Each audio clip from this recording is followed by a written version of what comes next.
जय श्री राधे, जय श्री कृष्ण। श्री कृष्ण गोविंद हरे मुरारी, हे नाथ नारायण वासुदेव। श्री कृष्ण गोविंद हरे मुरारी, हे नाथ नारायण वासुदेव। हे नाथ नारायण वासुदेव, हे नाथ नारायण वासुदेव, हे नाथ नारायण वासुदेव, हे नाथ नारायण वासुदेव। श्री कृष्ण गोविंद हरे मुरारी, हे नाथ नारायण वासुदेव। श्री कृष्ण गोविंद हरे मुरारी, हे नाथ नारायण वासुदेव, हे नाथ नारायण वासुदेव, हे नाथ नारायण वासुदेव, हे नाथ नारायण वासुदेव, हे नाथ नारायण वासुदेव। बोलिए कृष्ण भगवान की जय, राधा रानी की जय। संत समागम हरि कथा, ये वर दुर्लभ दोय। सुत दारा और लक्ष्मी, पापी के भी होय, पापी के भी होय। संतों का सानिध्य, संतों का समागम, संतों का दर्शन और प्रभु की कथा, परमात्मा की कथा जो है, ये जगत में दोनों दुर्लभ है।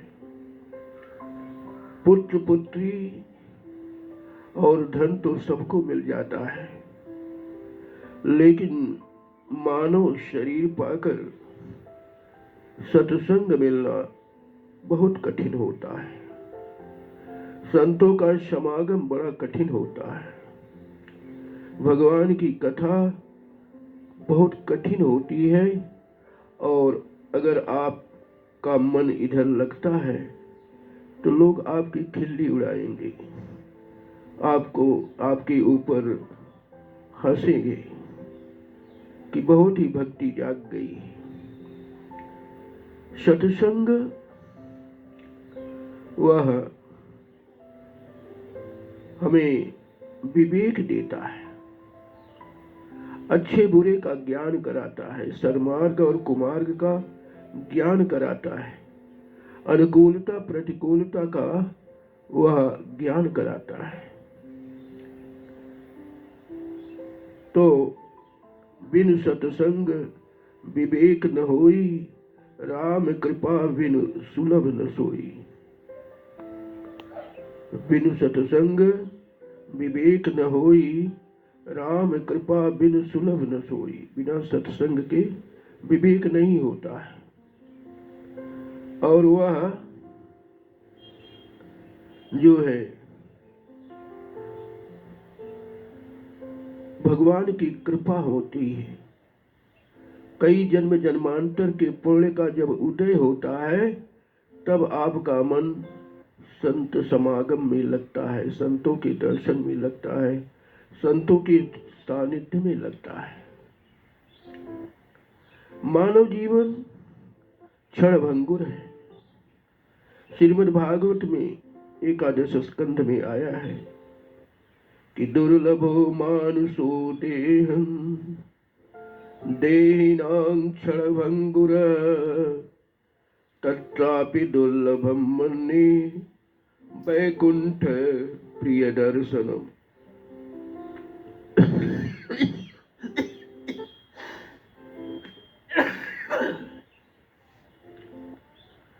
तो मानव जीवन, पहले तो मानव जीवन पाना बड़ा दुर्लभ है, और अगर मानव जीवन मिल भी गया तो ये क्षण भंगुर है। कब श्वास निकल जाए कोई भरोसा नहीं। तो देहिनाम क्षण भंगुरा, उस पर भी संतों का दर्शन बहुत ही दुर्लभ है। भगवान के भक्तों का दर्शन, भगवान के अनुयायी जो उनके चरणों कमलों के आश्रित हैं, उनका बहुत ही दुर्लभ है, उनका दर्शन बहुत ही दुर्लभ है। मानव जीवन को किसी न किसी ने पहचाना है। एक मछुआरा था और वो मछुआरा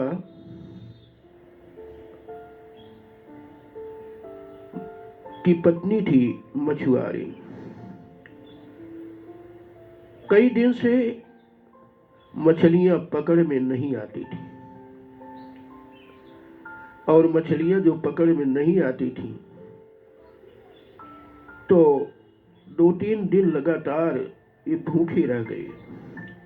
मछुआरे ने कहा कि मछलियां पकड़ में आती नहीं है तो क्या खाया जाए, क्योंकि मछुआरों का तो मछली ही आहार है। ये नदियों से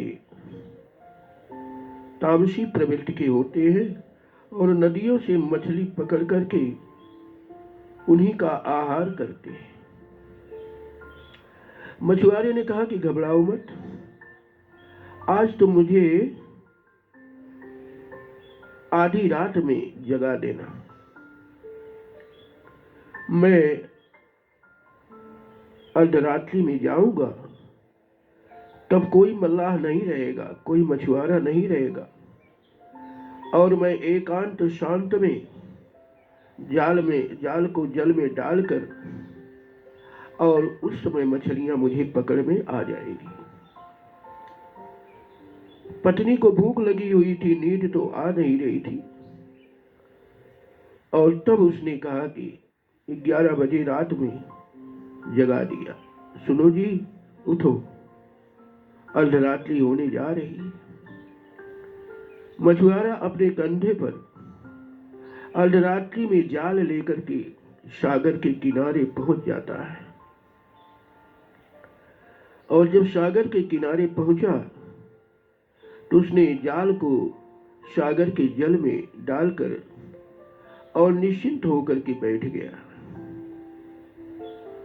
बैठ तो गया, लेकिन अब वो सोच रहा है कि मैं करूं तो क्या करूं।